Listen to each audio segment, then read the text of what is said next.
this place of being in big freedom. I'll read a little bit about that in a second. But it's this place of noticing that as we are in this world, oftentimes, currently, we have a lot more freedom on the outside than we used to have, than maybe our grandparents or our great-grandparents or our great-great-grandparents. There are a lot more freedoms that we have now that they didn't have. And yet, there's a lot of places where we aren't free on the inside. And the way that Don Miguel Ruiz discusses this is he talks about our agreements, which is, thank you, Erin, so much for that reading. In the 4 agreements, he talks about this idea of how we form agreements. And so I'm going to share a couple little stories to show us what this looks like and how it can show up in our lives and just be a part of that process. So when we are born, the Toltecs believe that we have a big soul, and our big soul actually moves from lifetime to lifetime. And if you don't believe in reincarnation, totally fine. Imagine that it's the part of you that would move on to the afterlife or go back into the cosmos, whatever piece of you that you feel is divinely connected in some way. So that's our big soul. And then we have our little soul. And so when we're born in this lifetime, or when we're born, light enters in through our pineal gland, and it brings with it this connection that we have. So our big soul and our little soul get connected, and our little soul is like our experience in this lifetime. It's our personality. A lot of times people call this our ego.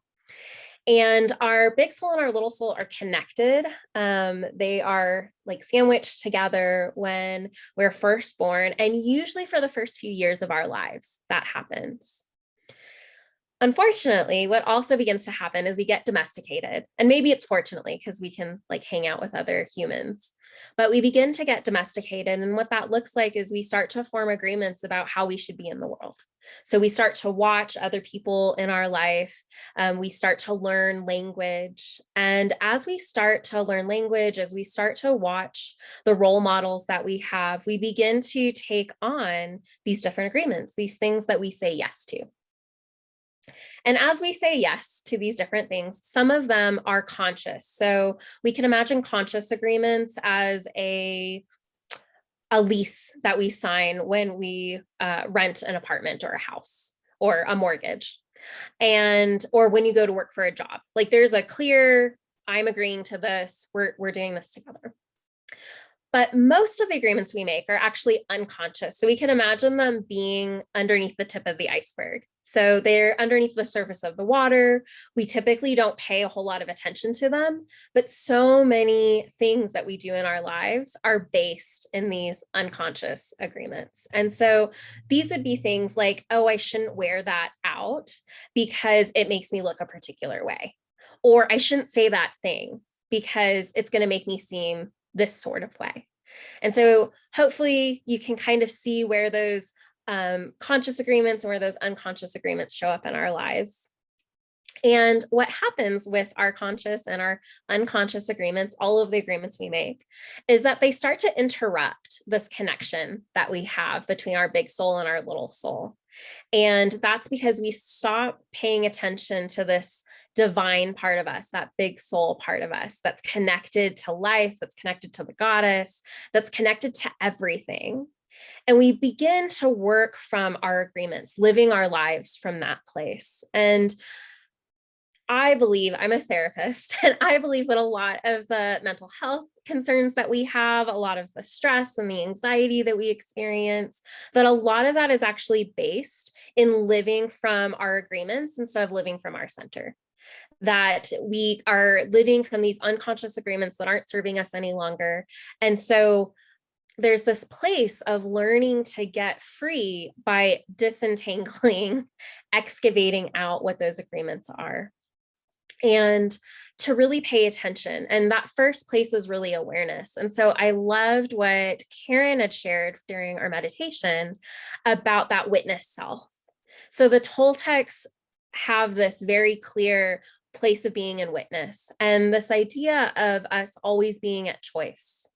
and choice in every moment. And it doesn't mean necessarily that we'll like all the choices that we have or anything like that, but that there are oftentimes infinite possibilities between where we are and where we want to be. And that oftentimes we only see one or two of those, maybe the right way and the wrong way often. But if we begin to access this place of big freedom, we can open up our perception and see more of what's available to us. And that's what makes playing with life really enjoyable, is that we get to have this place of moving with divine guidance and that place of connecting our big soul and our little soul together. And there's a description, I believe it's in the Four Agreements, but I'll tell you the story of it, that the way that Don Miguel Ruiz describes this is that each of us has a unique ray of light, and that unique ray of light is our big soul. And if you imagine that there are projectors, that each of us is a projector, that we're all sitting in a theater together, each of us in our individual seat with our individual projector, that we're all projecting onto this really big screen. And the big screen is what we call the dream of the planet.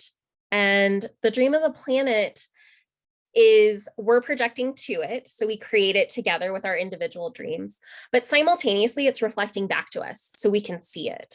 And so the dream of the planet is really the way that humans are dreaming right now. And I don't know about all of you, but the last year has been quite a time to watch the dream of the planet, to see everything that's happening and to really notice the places where we might get hooked by that dream. And so right now, and I would say probably for quite a long time, humans have been dreaming around fear and scarcity. And so there's this constant reflection back of fear, of scarcity, of not enoughness, of being an imposter. And I think, especially with the pandemic, that got heightened. We got to see this elevated place of that. And especially as we begin to notice, different policies changing and things opening up. You all were talking about your first in-person gathering coming up. There's this place that I'm watching in lots of the people that are in my life that I work with, people that I see on the news, where there's this uneasiness almost of like, oh, okay, we're going back into this world. Is this normal? Is this not normal? We kind of have a new normal. What's that about, right?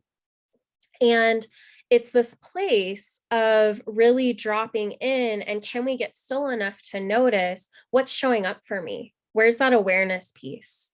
And to know that it might take time. So one of the ways that we're often domesticated, one of our unconscious agreements, is that there's this sense of urgency to get back into things, or there's the sense of urgency that things can't take time, that we can't slow down, especially in like US American culture. And so when we connect with our big soul, and our big soul and our little soul reconnect in that way, we can drop into this place of stillness and really slow down. I'm spending some time over the next week out at Heather Ash's ranch, and we're spending a lot of time in wilderness. And in my work in the wilderness, I've noticed it takes a few days to kind of slow down, to meet nature where it's at. I see some head nods, right? There's this buzziness that we kind of get being in a city or being connected on Zoom for hours a day. And when we get back to nature, we start to slow down. And there's that place of like, oh, this is a thing. We can do this in our day-to-day lives. And so to allow that sort of place to come into us, to allow that essence to move through us and to really ground us, right, back into this world and back into ourselves, like really coming back home to ourselves. So a story that I want to share is about a time that I got lost right after my mother had died. So I went to a mall when we did that sort of thing. I went to a mall and I got my makeup done. And I was so excited to get my makeup done. It was totally something my mom would have wanted me to do. And I got my makeup done, and there was a huge storm brewing outside, and it started torrentially downpour. And I was walking out of Dillard's and I was trying to figure out where my exit was to where the car was. And, there's all the sound coming from the rain and the hail coming down. And I had this moment of feeling like I was in the twilight zone. Like I felt like everything was spinning and I didn't quite know how to get out. And I felt like every exit I tried to go out was not the right one. And I just stopped and I took a breath because I was practically in tears. And I was like, okay, sweetheart, you're fine. And this voice from inside of me was like, I want my mom. And I felt this like heart opening. And I was like, okay, mom, where's my car? And I just talked to her like from the other side. And I was like, can you please help me get out of this mall? Like, I'm so lost. And that's really what our little soul tends to do when it gets disconnected from our big soul. Our big soul is like our mama bear, who's like, I've got you. I'm watching over you. I know exactly where we're going. Don't you worry. And our little soul tends to kind of go off track and get really scared. It gets really hooked into the dream of the planet. And it's like, I don't know what's going on. And so when you have these moments of connecting, reconnecting, right? Our big soul and our little soul, it feels like the world opens up. At least that's how I feel. And so I want to read just this little tiny piece about big freedom, because that's really that place of our big soul and our little soul connecting. So I'm reading just a little excerpt from a little book on big freedom by Heather Ash, Amara, and it's in the introduction. So it's like XII is the page number. So this is the freedom from our inner negativity, harmful self-judgment, self-limiting beliefs, and emotional pain from past experience. It's the freedom that grows from a profound friendship with our truest self, in which our beliefs and actions come from a place of love rather than fear. This is the freedom that blasts open your heart, pumps courage into your veins, and brings the knowledge that while you may not have a choice in what happens in the world, you always have a choice in how you respond. And as we go through this place of just reflecting on the last year and this place of opening up to what's next, there's that place of like, okay, how do I respond in this situation? So when I think about this incident that I had in Dillard's, I totally could have collapsed on the floor and had a colossal meltdown, and that would have been fine. I still wouldn't have gotten to my car quite on time, but I would have figured it out. I could have also gone back to the food court and grabbed a coffee and waited. I could have asked somebody, like a security guard, to help me figure out where exactly my car is, because I'm a little disoriented right now and struggling with grief.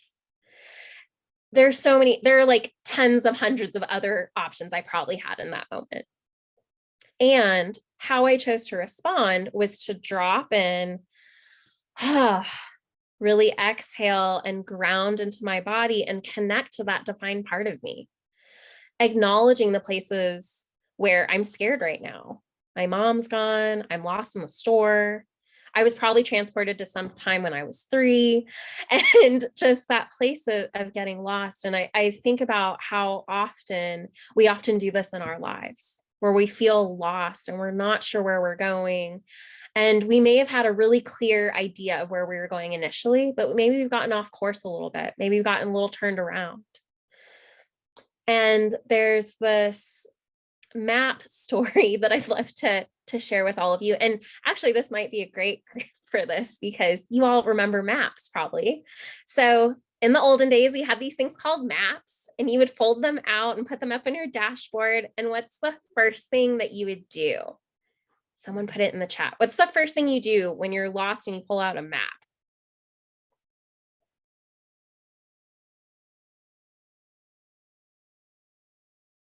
Who knows? Find home.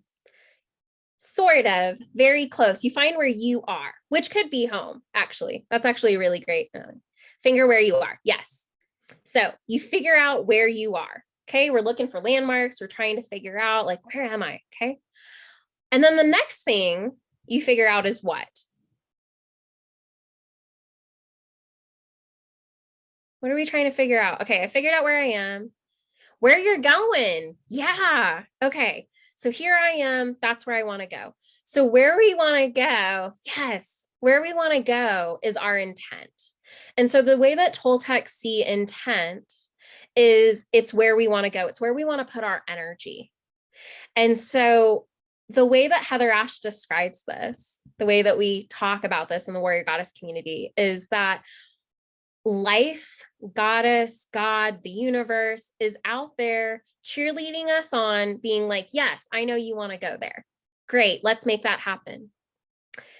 And everything between you and where you want to go that needs to get cleaned up will also show up.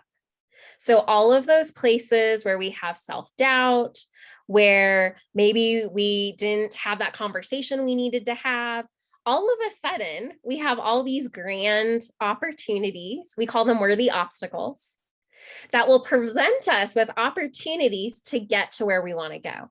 But there's some cleaning that we have to do in order to get there.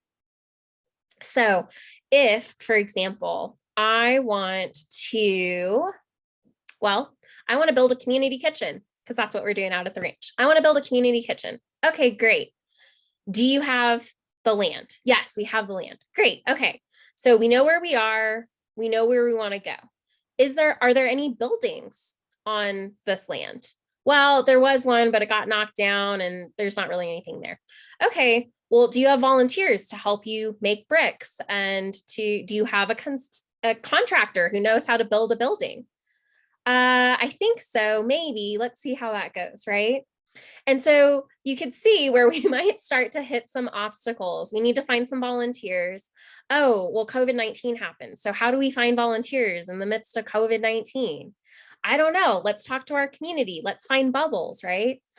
And so we start to see these places of where do I get to clean stuff up on my way to building that community kitchen. Another example or a way to think about this is I want to get really clear with my communication.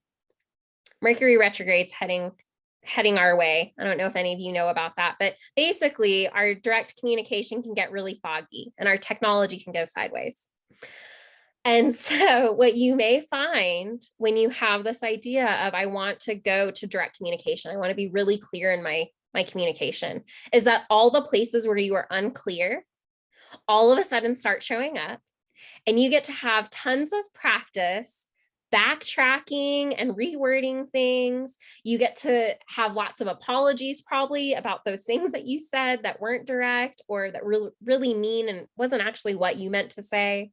And so we have these places that begin to show up to help us clean. It's life, it's the universe supporting us and getting to where we want to go, to getting to that intent. And so big freedom is that place of really transforming our response so that we keep heading towards that intent, that we keep heading towards where we want to go. And we keep bringing our energy back. Okay, I'm going there. I'm putting my attention there. I'm going there. And knowing that we do that with love, not with fear, not with punishment, that we do it from a compassionate place, that we do it from a place that really opens us up, that makes us excited, and that we're really inspired to wherever it is that we're heading, that we begin to pull on the universe's creative energy. There's so much creative energy, especially now in spring and heading into summer. There's so much energy of creation being built up. And so we can call on that. We can bring that into our lives to foster our way into, thank you, R2D2, to foster us into our next place that we want to go, to really move us towards that intent. And so if we really ground into our bodies, if we take time to get ourselves still, to listen deeply to our bones and to that big soul part of us, if we learn to reconnect our big soul and our little soul, there's this place of really knowing that anything's possible and that we can continue to move towards that place. And my belief is that as each of us individually dreams a new dream, that we hook onto that intent that we want to make happen, that we're also shifting the dream of the planet So it moves a little more away from fear and scarcity and more towards love. And that we're only responsible for our little piece, our little dream that we have.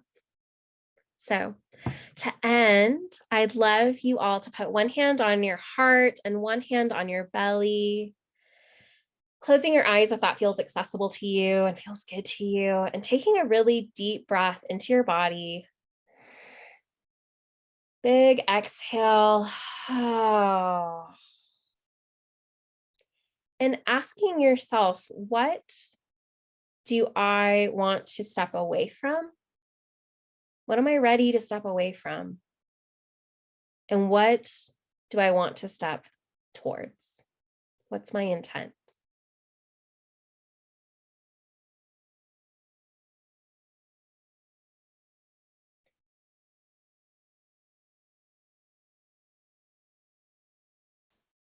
And allowing that intent, if it's a sentence or a phrase, to boil down into a one-word feeling sense.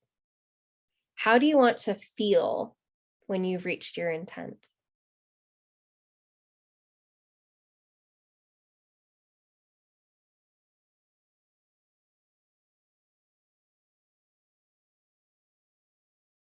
Good. And giving yourself a little squeeze, planting that seed of intent in your heart, and knowing that your big soul has got you to help you move towards that intent.